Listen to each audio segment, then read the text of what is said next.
Print media electronic media సోదరులకు శుభోదయం. నా పేరు డాక్టర్ మద్దిలేటి పసుపుల, మహాత్మా గాంధీ యూనివర్సిటీ మాదిగ మేధావుల ఫోరం. మరి ఈ సందర్భంగా మాదిగ మేధావుల ఫోరం పెద్దలు ఇంతకుముందు చెప్పినట్టుగా మరి 30 సంవత్సరాలుగా జరుగుతున్న వర్గీకరణ ఏపీసీడీ పోరాటం ఈరోజు రాష్ట్ర ప్రభుత్వం ఆగస్టు 1న వెల్లడించినట్లు ఈరోజు అసెంబ్లీలో బిల్లు పెట్టిన సందర్భంగా మరి ఈ యొక్క మాదిగ మేధావుల ఫోరము అదేవిధంగా ఇక్కడ ఉన్న పెద్దలందరూ మరి గవర్నమెంట్కు ధన్యవాదాలు తెలియజేస్తూ గౌరవనీయులైన ముఖ్యమంత్రి గారికి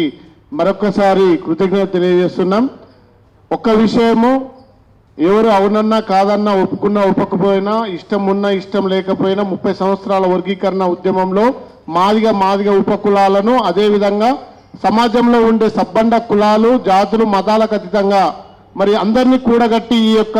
వర్గీకరణను సాధించే దిశలో పాలు పంచుకున్నటువంటి ఈ వర్గీకరణ ఉద్యమంలో శ్రీ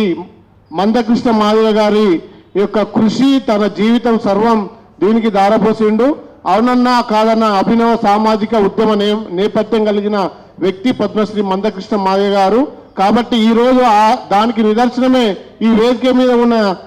మెజారిటీ సభ్యులము 30 సంవత్సరాల ఉద్యమ ఫలితమే మేమందరం ఇక్కడ ఉండి మీతో మాట్లాడడానికి సందర్భం ఆశించింది. కాబట్టి మరొక్కసారి ఈ యొక్క వర్గీకరణ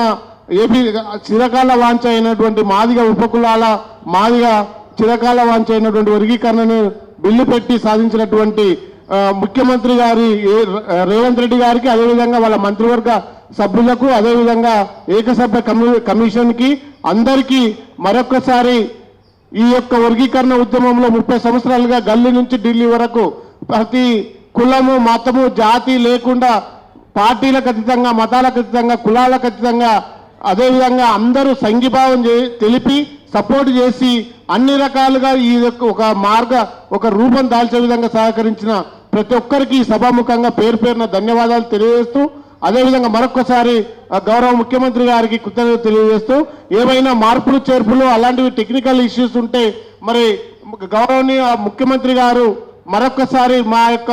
విషయాన్ని ఆలకించి దానిలో ఏదన్నా మార్పులు చేర్పులు ఉంటే పెద్ద మనసుతోనే ఆలకించి దాన్ని మళ్ళొక్కసారి చేయగలరని ఈ సభాముఖంగా సవినయంగా తెలియజేస్తూ ధన్యవాదాలు.